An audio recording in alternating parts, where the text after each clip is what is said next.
মই বগীবিল আৰু মহাবাহু ব্ৰহ্মপুত্ৰ।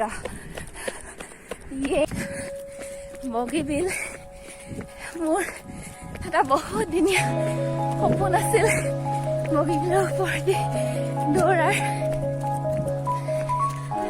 আজি 2022 চনৰ ছেকেণ্ড দিনটোত আজি মই সেইটো পুৰা কৰিবলৈ আহিছো।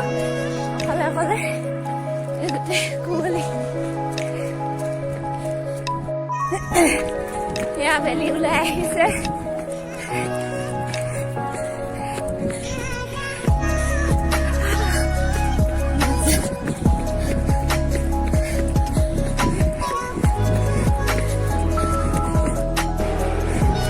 কুঁৱলীবোৰ আঁতৰিছে।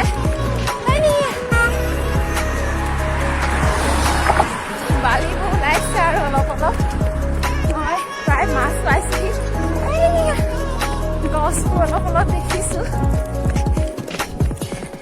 বিৰাটেই ভাল লাগিছে। মই পেচৰ কথা মোৰ মনতেই নাই, কোন সময়ত মোৰ ভৰি শ্ল' হৈ গৈছে মই গম পোৱা নাই। অকলে অকলে খুব ভাল লাগিছে, খুব।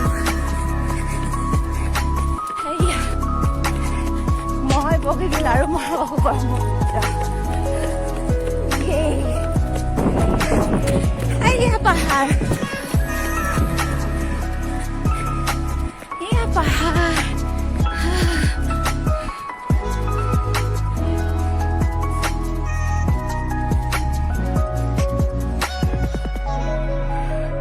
পালো আৰু নদীখন ইতিমধ্যে শেষ হৈছে। এতিয়া দলংখনটো শেষ হোৱা নাই।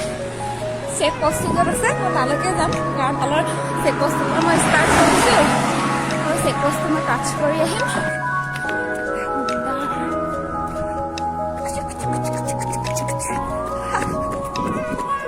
মই পালোঁ, তাতে চেক পষ্টত পানী অকণ খাই আকৌ আহিছোঁ। কুঁৱলী পৰা আহিছে, এইবোৰ কুঁৱলী পুৰা আহি গাত লাগি গৈছে গুটি নিচিনাকৈ।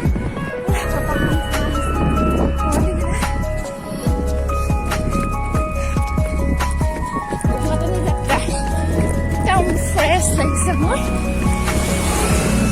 অকণো ভাগৰ লগা নাই। ইতিমধ্যে 10 কিলোমিটাৰ সম্পূৰ্ণ হৈছে।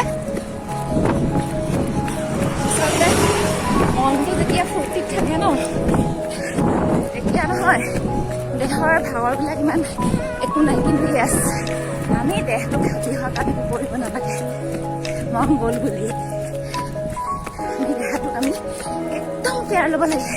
তেতিয়াহে আমাক দেহাটোৱে ছাৰ্ভিচ দিব।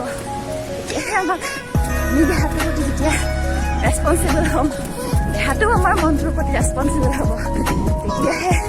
আৰু মাইণ্ড আৰু বডি কোঅৰ্ডিনেশ্যন নহ'লে একো কাম সম্ভৱ নহয়। 500 মিটাৰ আছে টাৰ্ণিং।